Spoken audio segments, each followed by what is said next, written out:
Hi everyone, welcome to Storytime with Miss K. Today I'm going to read you Velma, Gratch, and the Way Cool Butterfly. The story is by Madison and Kevin Hawkes. Velma Gratch was the youngest of the three Gratch sisters. Frida, the oldest, had gone through first grade first, followed by Fiona. Now it was Velma's turn. The chorus teacher remembered Frida best because she had a voice like an angel. The gym teacher remembered Fiona best because she ran like the devil. And the first grade teacher, Mr. Plexipus, fondly remembered both sisters because of Frida's miraculous math and Fiona's spectacular spelling. Everyone from the glass guinea pig to the principal had magnificent memories of the older Gratch girls, but they could hardly even recall Velma's name. This made Velma feel as if she did not belong in the first grade at all. She wanted to curl up in a ball and roll right back into kindergarten. "Of course you belong," cooed Velma's mother, trying to cheer her up. "You've only just begun. Soon everyone will notice you." Velma couldn't wait. She wanted to be noticed now. In chorus, she sang loudest so that the teacher would hear her best. In gym, she ran the slowest so that the teacher could see her best. And in class, she refused to read and she muddled through her math. Mr. Plexipus lamented that she was the first Gratch sister ever sent to the principal's office. This brought a small smile to Velma's lips. "Littlest Gratch, why are you singing so loudly in chorus and running so slowly in gym?" inquired Principal crossly. "Because," answered Velma, "I want you to remember me, just like you remember Frida and Fiona." The principal's owlish eyes opened wide. "But my dear, those Gratches are remembered for good things."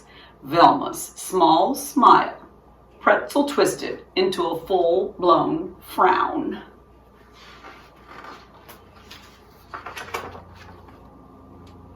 Science was Velma's favorite subject.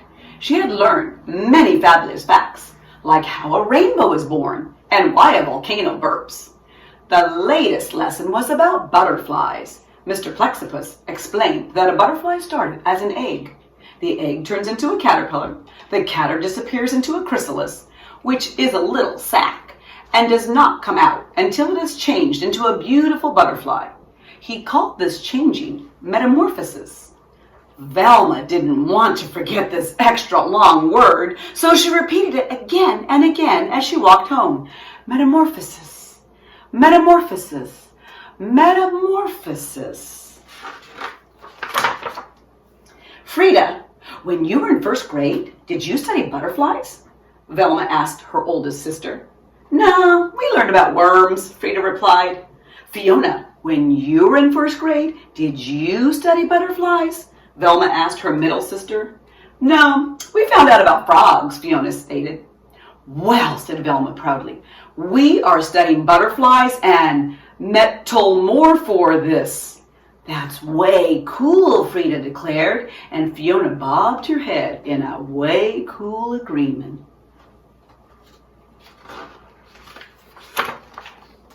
Velma read everything in the library about butterflies. She discovered there are 20,000 different kinds, which is a lot.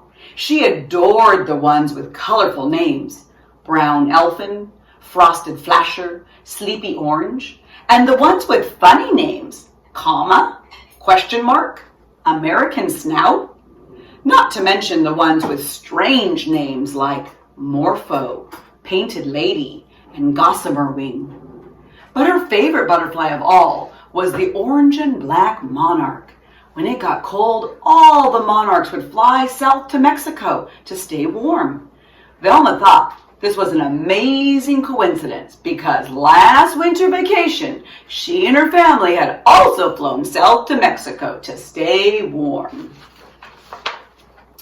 In science, Mr. Plexipus announced that they would take a class trip to the Butterfly Conservatory, a place where real butterflies were collected and cared for.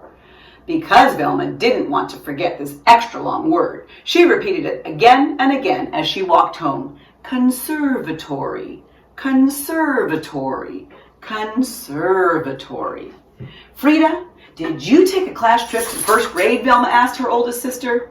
Absolutely. We went to the museum, Frida replied. Fiona, did you take a class trip in first grade? Velma asked her middle sister. Absolutely. We went to the aquarium, Fiona stated. Well, said Velma proudly, we are going to the can serve the story. That's way cool, Frida declared, and Fiona bobbed her head up and down in agreement. Way cool.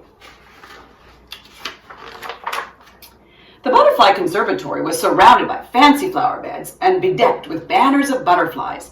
Velma was so excited. Her knobby knees wobbled, her spaghetti arms trembled, and her carroty curls shook. A sharp-nosed woman holding a clipboard introduced herself. I am your tour guide. Inside, a butterfly might land on you, but please do not touch its wings. Does anybody know why? Velma's hand shot up. Because they're made of teeny tiny scales that could rub off like dust, and that is not good, she explained. Precisely, said the guide. What is your name? I'm Velma, the youngest of the 3 Gratch sisters. I don't think I know your sisters, the guide commented as they entered the rainforest room. It was a magical space slathered in tall trees and tangled in vines. Water gurgled over rocks and butterflies of every variety. Giant swallowtails, short-tailed skippers, pygmy blues, and best of all, monarchs flew up to forever. The guide explained that when it got colder in a couple of weeks, she would take the monarchs into the park and let them go free so that they could fly to Mexico. This traveling is called migration. But Velma didn't want to forget that extra long word. She repeated it again and again as she walked through the rainforest. Migration, migration, migration. A gorgeous green comma rested on Randy's head. The class oohed. Ooh. A brown elfin settled on Sandy's nose. The class awed. Ah. A blue morphin alighted on Andy's shoulder, and the class gasped. But not one single butterfly landed on any part of Velma. Time to leave, instructed Mr. Plexipus as they neared the exit.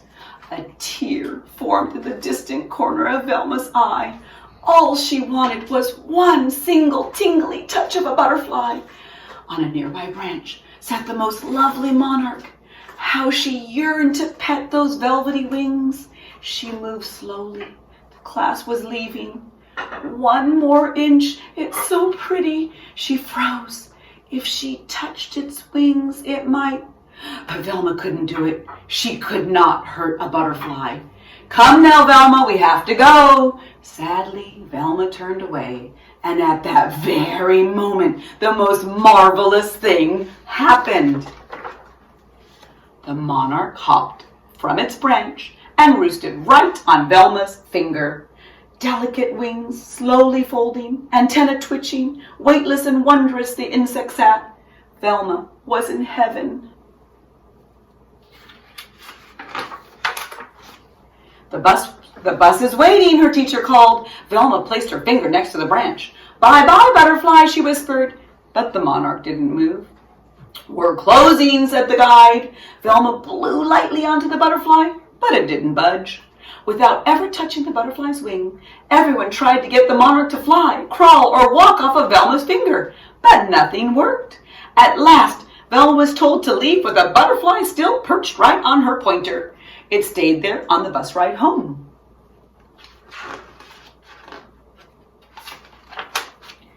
It stayed there when she slept and was still there when she was awake. It stayed there during gym, math, reading, ballet, soccer.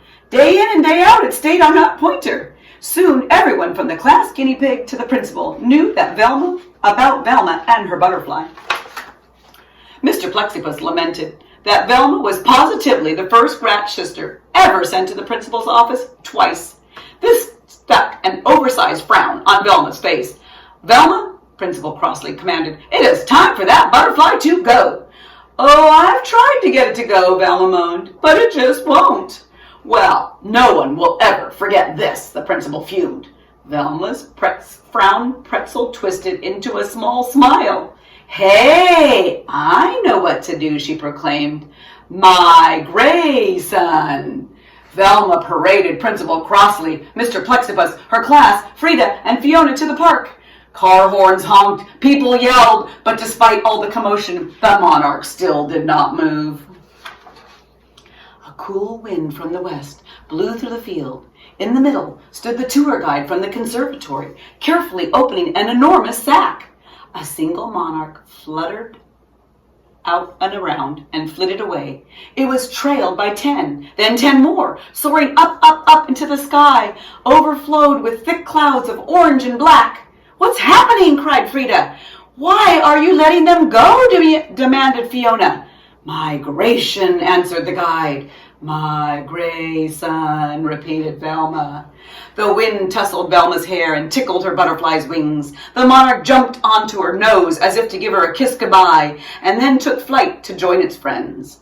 Over the treetop it flew, over the skyscrapers and up into the wild blue, orange and black yonder, way, way on its way to Mexico.